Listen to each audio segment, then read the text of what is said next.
Hi everyone. ಇವತ್ತು ಭಾನುವಾರ ದಿನ. ಇವತ್ತು ಬೆಳಿಗ್ಗೆನೆ ಎಲ್ಲರಿಗೂ ಕುಡಿಯಕ್ಕೆ ಅಂದ್ಬಿಟ್ಟು ಬೆಟ್ಟದ ನೆಲ್ಲಿಕಾಯ್ದು ಡಿಟಾಕ್ಸ್ ಡ್ರಿಂಕ್ಸ್ ಮಾಡಿದ್ದೆ. ಇದನ್ನ ರೆಡಿ ಮಾಡ್ಕೊಳ್ಳೋಕೆ ಒಂದ್ 4 ಬೆಟ್ಟದ ನೆಲ್ಲಿಕಾಯಿ, ಸ್ವಲ್ಪ ಪುದೀನ, ಶುಂಠಿ, ರುಚಿಗೆ ತಕ್ಕಷ್ಟು ಬೆಲ್ಲ, ಸ್ವಲ್ಪ ಕಾಳು ಮೆಣಸಿನ ಪುಡಿ ಮತ್ತೆ ಒಂದ್ ಚಿಟಿಕೆ ಅರಿಶಿನ ಹಾಕಿ ನೀರ್ ಹಾಕಿ ರುಬ್ಕೊಂಡು ರೆಡಿ ಆಗುತ್ತೆ.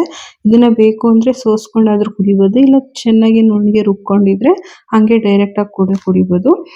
ಬೆಟ್ಟದ ನೆಲ್ಲಿಕಾಯಿ ಜ್ಯೂಸ್ ಕುಡಿಯೋದ್ರಿಂದ ಡೈಜೆಸ್ಟ್ ಸಿಸ್ಟಮ್ ಕೂಡ ಒಳ್ಳೇದು, ಮತ್ತೆ ಕಾನ್ಸ್ಟಿಪೇಷನ್ ಏನಾದ್ರೂ ಇದ್ರೆ ಅದು ಕೂಡ ಕಡಿಮೆ ಆಗುತ್ತೆ.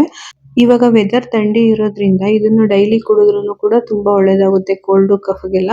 ಮತ್ತೆ ಮೇನ್ ಇಂಪಾರ್ಟೆಂಟ್ ಸ್ಕಿನ್ ಮತ್ತೆ ಹೇರ್ ಗೆ ತುಂಬಾ ಬೆನಿಫಿಟ್ ಜಾಸ್ತಿ. ಇದನ್ನ ಯಾರು ಅವಾಯ್ಡ್ ಮಾಡ್ಬೇಕು ಅಂತಂದ್ರೆ ಅರ್ಲಿ ಪ್ರೆಗ್ನೆನ್ಸಿ ಸ್ಟೇಜ್ ಅಲ್ಲಿ ಇರೋರು ಅವಾಯ್ಡ್ ಮಾಡ್ಬೇಕಾಗುತ್ತೆ ಸ್ವಲ್ಪ ಇದನ್ನ. ಮತ್ತೆ ಲೋ ಬಿ.ಪಿ ಇರೋರು ಕೂಡ ಅವಾಯ್ಡ್ ಮಾಡ್ಬೇಕು. ಇವತ್ತು ತಿಂಡಿಗೆ ವೆಜಿಟೇಬಲ್ ಫ್ರೈಡ್ ರೈಸ್ ಮಾಡೋಣ ಅಂತ ಮಾಡಿದ್ದೆ. ವೆಜಿಟೇಬಲ್ ಫ್ರೈಡ್ ರೈಸ್ ಮತ್ತೆ ಶಾಪ್ಗೆ ಕೊಟ್ಟು ಕಳ್ಸಕ್ಕೆ ಅಂದ್ಬಿಟ್ಟು ಮೊಳಕೆ ಕಟ್ಟಿದ ಹೆಸರು ಕಾಳಿತ್ತು, ಅದನ್ನ ಸಲಾಡ್ ತರ ಮಾಡಿದ್ದೆ. ಸಲಾಡ್ ಮಾಡ್ಕೊಳಕ್ಕೆ ಏನಿಲ್ಲ, ಮೊಳಕೆ ಕಟ್ಟಿದ ಹೆಸರು ಕಾಳನ್ನ ಒಂದ್ 5 ನಿಮಿಷ ನೆನೆ ಹಾಕೋಬೇಕು.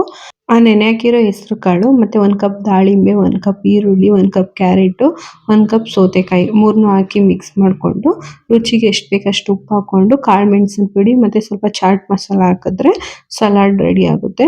ಇದೇ ತರ ಹೆಸರು ಕಾಳು ಸಲಾಡ್ ತರನೇ ಬೇರೆ ಸಲಾಡ್ಗಳು ಅಷ್ಟೇನೆ. ನಮ್ಮ ಹತ್ರ ಏನ್ ಐಟಮ್ ಇರುತ್ತೆ ತರಕಾರಿ ಹಣ್ಣುಗಳು ಅದನ್ನ ಹಾಕಿ ಚಾಟ್ ಮಸಾಲ, ಮೆಣಸಿನ ಪುಡಿ ಮತ್ತೆ ಉಪ್ಪಿನ ಪುಡಿ ಹಾಕಿದ್ರೆ ಸಲಾಡ್ ರೆಡಿ ಆಗುತ್ತೆ. ಇವತ್ತು ಭಾನುವಾರ ಆಗಿರೋದ್ರಿಂದ ಮಧ್ಯಾಹ್ನದ ಊಟದ ಏನ್ ಟೆನ್ಷನ್ ಇರ್ಲಿಲ್ಲ. ಮಧ್ಯಾಹ್ನಕ್ಕೆ ಊಟಕ್ಕೆ ಮನೆಗೆ ಬರ್ತಿದ್ರು, ಹಂಗಾಗಿ ಬರೀ ಸ್ನಾಕ್ಸ್ ಒಂದ್ ಹಾಕಿ ಕಳ್ಸ್ಕೊಟ್ವಿ. ಮತ್ತೆ ಅವ್ರು ಶಾಪ್ ಹೊರಟ್ರು. ಇನ್ ಮಧ್ಯಾಹ್ನ ಅವ್ರು ಬರೋಷ್ಟಕ್ಕೆ ಅಡಿಗೆ ಮಾಡೋಣ ಅಂದ್ಬಿಟ್ಟು